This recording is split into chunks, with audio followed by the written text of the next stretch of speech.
Yeah, do that. Oh, Yeah, okay. there we go. There you go. There we go. Hey, bud. Okay. Continue. I'm continuing. Okay. You can hear us now. Yes, I can hear you just fine. Hello, friends. Oh, goodness. Well, welcome. Thank you so much for doing this. Yeah, man. Yeah, thanks for having me. It's very, very kind of you. I think it's kind of you, but I'll take it. Well, it's always nice. It's always nice to be invited, even if it's to something that you don't want to go to. Just to know that you're asked to be there is enough sometimes. Well, I have no intention of going to my cousin's wedding, but the fact that they want me to be there is enough for me. That's a fair point. That is. Yeah, man. So this is we've been doing this podcast about film and movies and stuff, and we decided to do a little bit of a side shoot of music. So cool. We've been kind of focusing on Benji's love for music, and this week was all about you. Yeah, man. Yay! That sounds great. Because I'm not big into. I used to not be big into punk, and he wanted to kind of try to convert me and ease me into it, and it's working. Yeah. Working. It's the flavor is that of a fine wine. Not every palate is prepared for the delicious flavors that can be held within a bottle of a wine. But for sure, if you try really hard and you really want it, you can love anything. Well, I'm definitely, especially with your stuff, I'm definitely getting hooked.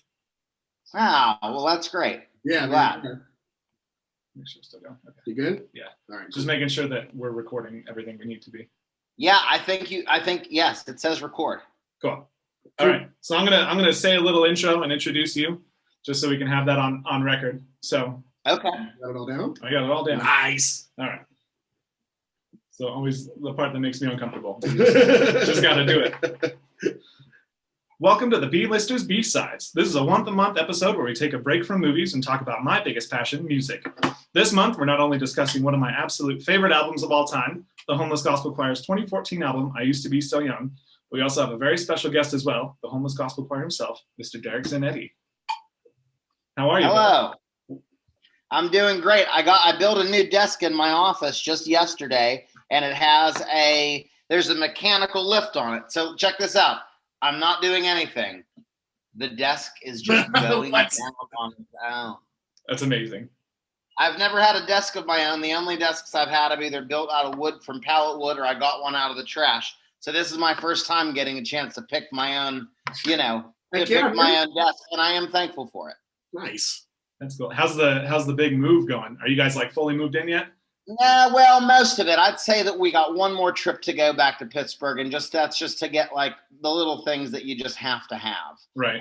All the heavy lifting is done, but there's an old saute pan that I really like that's still left behind that I have to get, and my gardening tools that I left in my mom's garden shed. So just little things that you wouldn't think of to take. My sister's living in my house now, so it's kind of sick that we didn't have to have everything perfectly moved. Yeah. Because she's just moving in there and living among our mess, which is kind of nice too. Yeah, absolutely. That's cool. That's fun. And Lindsay and Winnie Cooper are adjusting just fine. Winnie's got a big yard and it's fenced in, so even whenever we're not out there with her, we can just leave her outside for as long as she wants to. She's an outdoor dog and she loves to be outside. But sometimes I just don't want to sit outside forever. So she'll get upset if we bring her back in. But we have a big fenced in yard and she just hangs out and just loves it. And, whistles at all the other boy dogs that cross the street. She's pretty good. That's the best.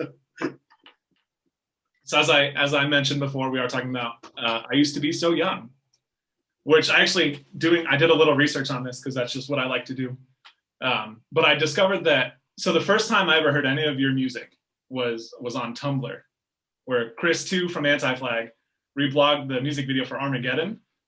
Oh, cool. And which I'm a big fan of dates and anniversaries and stuff. And that music video was posted 7 years ago today.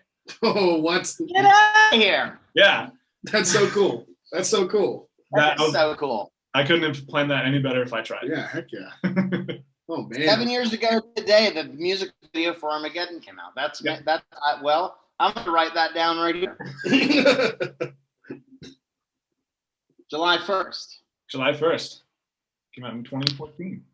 We recorded that in the murder room, which is there was a screen printing place in Pittsburgh that they've moved. They're not there anymore, but they have like a back loading dock where they would have the band World's Scariest Police Chases would play back there and practice back there and yada yada. That's wherever we filmed the music video for Armageddon, and I spilled paint on the floor of the room, and I thought it was just like a room for shitty things to happen. But the guy who owned the business was sore at me, so I don't remember painting the floor, but I do remember it being awkward. Yeah, I imagine that would be for sure. But I think I think all has been forgiven. You know, that we've shaken hands, and I said I was sorry, and it's been, you know, all rights have been wronged. But right. You know what I'm talking about. Oh yeah, it's been years now. He probably doesn't remember it. Yeah. Well, some people do. Some people, their unforgiveness memory is like an elephant. And when the second that you give them any grief, like remember that one time that you sneezed on me at chapel or, you know, whatever in third grade. And people, you know, they'll hold on to it. Hold grudges, man. Oh yeah, over creamy peanut butter or crunchy peanut butter, whether you're a Lutheran or a Presbyterian. You know, people really throw you under the bus. Oh yeah. That's cool, man. Do you remember like what it was like recording this whole album way back when? Yeah, it was the first time I'd ever been in a studio with a producer. Chris number 2 had told me that he wanted to help me make my next record, and we did. I would show up with a just a gaggle of different fractions and thoughts and ideas with a pretty general idea of what I was hoping for, and Chris would help me, would get in the studio and would go over parts. And he says, well, what else? You know, he was just pulling different ideas out, and we were collecting them and piecing them together and finding out how to make songs out of this record. Wow. That's awesome. Yeah, it was in the old Anti-Flag recording space. And I would go in there, and sometimes, you know, we would go get Taco Bell, or we would, you know, just, you know, bring drinks in there. Anti-Flag at the time, I don't know if they still are, but they were sponsored by Red Bull, and I would sit there and drink like 8 or 9 Red Bulls, and then my pee would get, you know, it would hurt to pee. You would drink so much of that stuff. But yeah, I remember we would just sit there and drink Red Bulls and make that record, and we had our friends involved in it too, which was nice. That's really cool. Yeah, that's really cool. A lot of fun. So who did like the background music? Because I know it's obviously you on guitar and singing, and I know Listener did all the music for Luxury Problems, right? Well, yes, I was in Pahrump, Nevada, and Chris Nelson from Listener and I made that record together with Chance Gomez and Dan Smith too, and Chris Rochelle. But we just had a whole host of different friends come along to be a part of I Used to Be So Young. Tyler Queter played the drums. Okay. Chris too played bass. And just had, you know, Mike from Endless Mike and the Beagle Club and the like. We just had a bunch of our friends get in there and go singing for it and play. You know, Matt played omnichord and had people play like a whole bunch of weird instruments and just tried to make the best of it. Yeah. Wow. That sounds like a lot of fun. That sounds fun. It was cool. It was like, these are the songs, get to know them, and then find out what part you'd like to put onto it. So the basic structure and the basic writing of it all was already done by Chris too and myself. And then people came along with what they thought was their best accoutrement to it, and then just, you know, put some stank on it, and it came out on the record. Yeah, it came out perfectly, man. Like perfectly. Thanks. Yeah. I think you're just supposed to try and, you know, allow, you know, accidents happen. There's plenty of accidents on that record, and plenty of times where I sing flat or whatever. But I wanted, you know, that particular story, I Used to Be So Young, is about being young and feeling things for the first time and having uncertainty and not knowing necessarily what is okay to trust and looking for that. And sometimes we look back at those times with fondness, but sometimes I look back at those times as I wish I would have had the information that I had now, had I wouldn't have made so many careless mistakes. But that's not how you make a good record. You have to make them so that you can sing about them. Oh man, I can relate to that so much, honestly. Just the whole album, the whole concept of the album, every song I was able to find something that definitely hit my heart. You know what I mean? In a certain way, just open my eyes or reminiscent or something. Yeah. Really, just really cool. Thanks so much. Did you have any were there any songs that while you were recording them, halfway through, you're like, I don't want it to sound this way at all, and just totally changed the sound of it? The second the record came out, I was over it.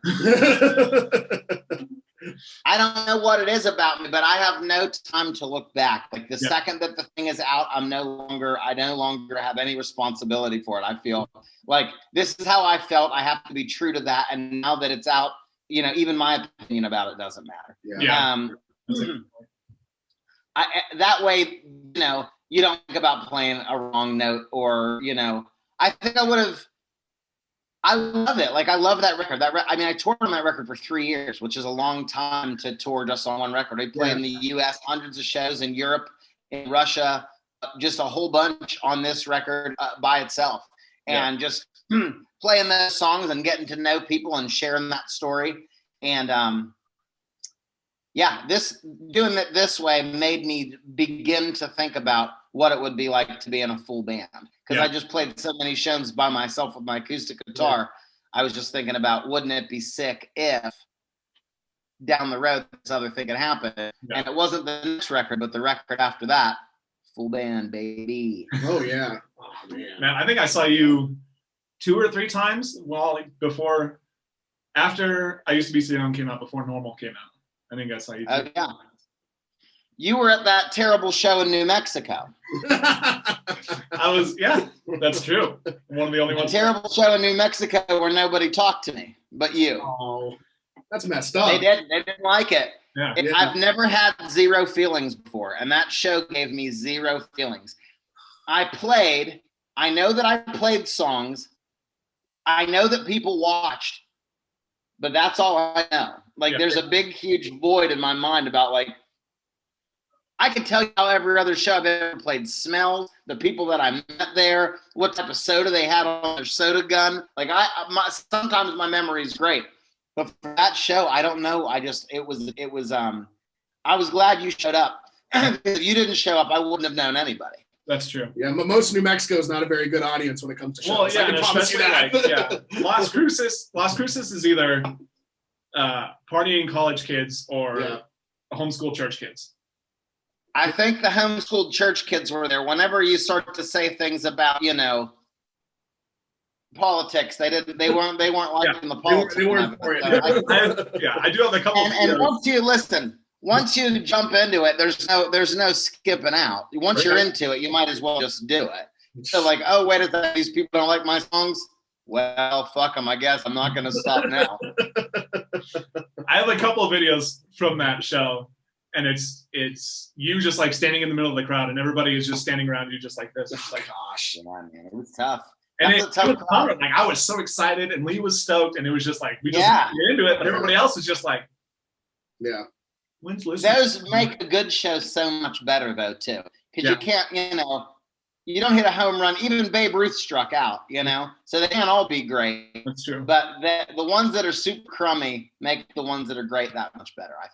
Oh yeah, definitely. And I've seen you play some really great shows. Aside from that one, push that one aside. Just get rid of it. Yeah, sure. I only think about that one. I don't know why, but I only think about that whenever you come up for some reason. I remember that one time in New Mexico. That's the only connection you have with New Mexico is this guy. I mean, when no one liked me and they wanted me to die. Listen, if you ever decide that you guys want to come back to New Mexico, come to Albuquerque. We're gonna. As soon as we had to wait until the world opened back up, and then even then we wanted to be careful. Right. But because we're as a band now, we just all live in different places, and we just want to hang out with each other. Oh yeah. That's the golden nugget for me. I want to go and write songs with my friends. I want to go stay on my friend's couch and figure out this part. That makes me feel good. And then whenever it's time to tour, obviously I've already played a million shows, so I can go on tour whenever. Yeah. You gotta get that mindset. For sure. Well, Albuquerque's waiting, man. All of my friends know who you are because of me. Yeah, because I don't know of Benji. anybody else. I've never met anybody in New Mexico that knows who you are unless I told them about you. Well, I appreciate. I can't wait to come to Albuquerque. I'll be famous. I'll be more famous than the dang Pope whenever I show Yeah, up. man. Everybody's singing my praises. Always. Oh yeah. So funny. So do you guys have you guys had any like tours or shows scheduled for the future, or are you still just kind of We've been asked a whole bunch, and it's just not a priority at the moment. I think whenever everybody was rescheduled and stuff for like September and October, we weren't even vaccinated yet, like as a band. Like the vaccine wasn't even possible for us. Right. And like people in my band got COVID. Like we want to be smart about it. I don't know what the long-term effects of this thing are. Yeah. And like it was just super important for us to be patient. And like I see that other bands are out there and they're touring, and that's great. And I can't wait.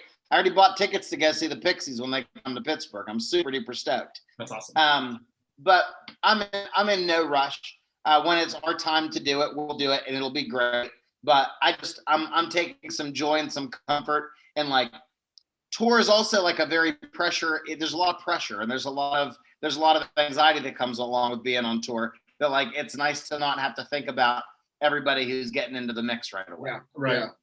And with all the people involved, it's just like you said, you just got to be super careful. You know. Yeah, and it's fine. Like I've learned over the last, year and 7 months to, just be patient. Yeah. And it works out better for you. Rather than sitting there wringing your hands, worrying about it, good things come to those who wait. And I'm not worried one bit. Patience pays off. Yeah. Yep, I'm sure. Yeah, man. It does. I'm sure you guys will have a great tour once. It'll be super fun. Yeah. I know Anti-Flag announced they're playing in Albuquerque in October for the first It's gonna time. be great with Bad Cop, and Grumpster, right? Yeah, they haven't played here in like 6.5 years. Wow. Right. So I'm just I as soon as those tickets were on sale, I bought them. Yeah. Oh yeah. I was like, I'm vaccinated, and all my friends are. I'm super stoked to go back to going to shows. I just want to know what it feels like to be at one first. Yeah. I decide that I want to get back into it.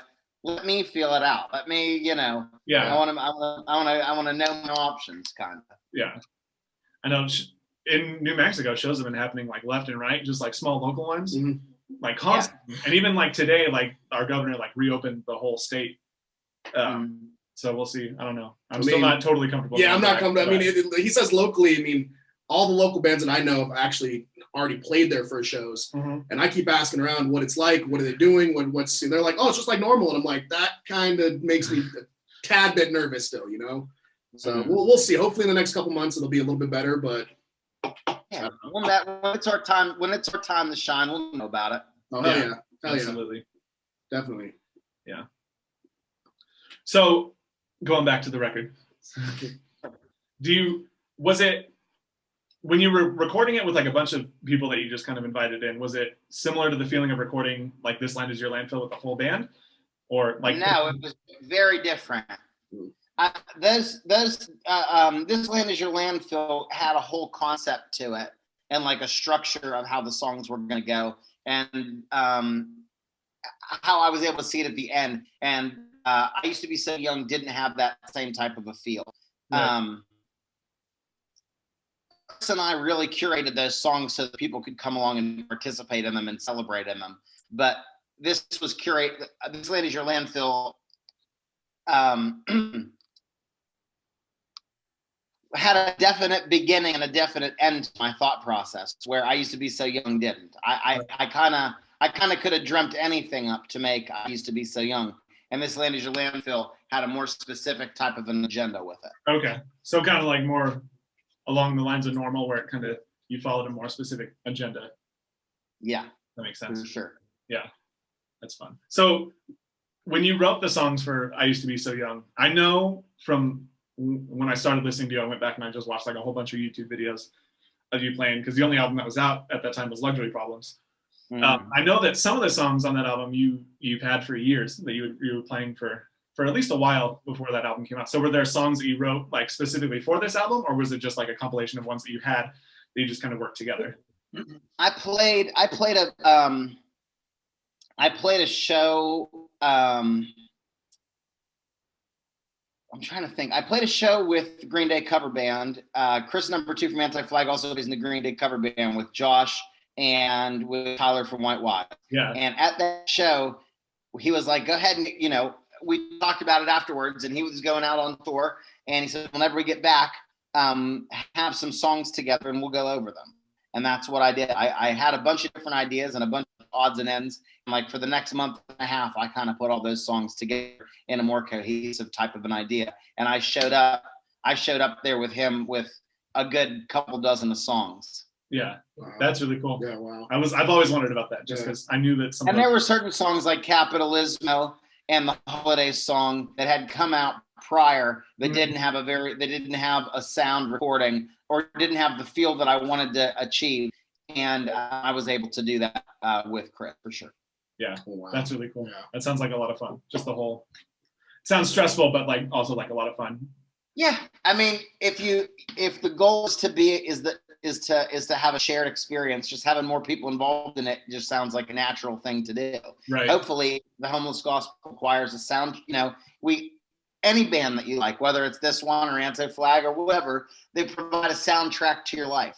Yeah. And I wanted to create something that was more communal and something that was more celebratory among like a group of people than just singing those songs by myself, like sad with an acoustic guitar. Yeah. Wow, that definitely shows. That definitely shows. Oh yeah. Yeah. Cool. Are there any like cool like special memories you have from when you were touring this album? Oh, so many. I played Russia on this record. We went up to St. Petersburg and to Moscow, and that was super cool, and took the train. I toured Europe twice on this record, supporting Anti-Flag once and Frank Iero for My Chemical Romance and solo projects and the like. And then in the U.S., just a bunch, 100-some shows a year. Some years was up to 150 shows. Yeah. And just like always toured, and whether I was in my car, or I was supporting a band like in their van or whatever, we just hit the pavement really hard with it and had a really great time. Like I just lived out there, and I was always out there touring and playing shows, and it was what I always wanted to do. And it was very rewarding, and I made a lot of great friends that I still have to this day. I mean, it was only 7 years ago, but the people that we've just stayed like close with. Yeah. And it seems like a lifetime ago, but that record only came out 7 years ago. That's So those true. people that I still have those friendships now, which is wonderful. Yeah. I mean, we met while you were on that tour, and I like to think of us as good friends. Yes, me too. It's the only reason I know of you because of this guy. Honestly, it's Here we I are. grew up all the time. Hell yeah. I just like to support people that play good music. Well, I'm glad that you like it. It makes me feel good. Oh, man. Well, that I'm all out of questions. Well, I had a quick question for you. I kind of want to, Yeah.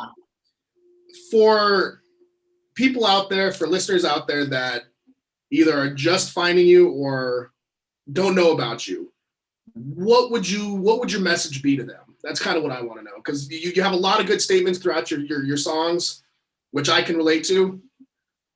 What's the one thing you want to tell those people that are just finding you out? Well, if you work really hard and you try your best, anything's possible. So just don't quit. If you have a dream that's inside your heart, if your dream is manageable and mentionable, then it's certainly doable. And make sure that you're surrounding yourself with positive people who are encouraging you to pursue your dreams. Yeah. If all the voices that you hear in your life are no, your answers are going to be no. But if you start to surround yourself with people who the answers are yes and let's do it, then yes and let's do it will be the answers to the questions that you want. So work hard on your craft and really love it and really let it be personal to you. And I think everybody should be in some sort of a punk rock band, whether it means you write poetry, or maybe you do a puppet show, or maybe you are, maybe you sew, or maybe you draw magazines, or whatever it is that you do. That's just your punk rock band. And that punk rock band, whatever it happens to be, helps you get all the sad feelings out of your heart, and helps you, if you see something that you don't like, it lets you address it. So I think everybody should be in a punk rock band in one way or another, whether you're a ballerina or whether you are, making hand puppets. Whatever it is that you're going to do to be in your punk rock band, do it, because it's good for the little kid that lives inside your heart to remind you that magic still matters and magic is still possible, and you can create that magic in your very own life as long as you believe that you can, and you can. And I never went to school for music. I never, up until this quarantine, I never took a class about it. I just tried the things that were inside my heart that I wanted to do. And I believed in it enough that the people around me believed in it too. And I don't know what else to say. I know that it works for me, and I hope it works out for everybody else too. Ah, beautiful, beautiful. That was the best. Yeah, that was the best. Thank you, sir. Thank You're you. very welcome. The pizza man just delivered our pizza, so I'm going to skate, boys. Okay. I was going to say that was a good ending point. Awesome. So I really appreciate you doing this. Yeah, for us, man. Derek. Thank you so much. Hey, thanks for having me. I can't wait to see the episode. Oh yeah, Awesome. it should be out on Monday. Yeah. Hell yeah. All right. We'll see you, man. Love you, bud. Cool, y'all.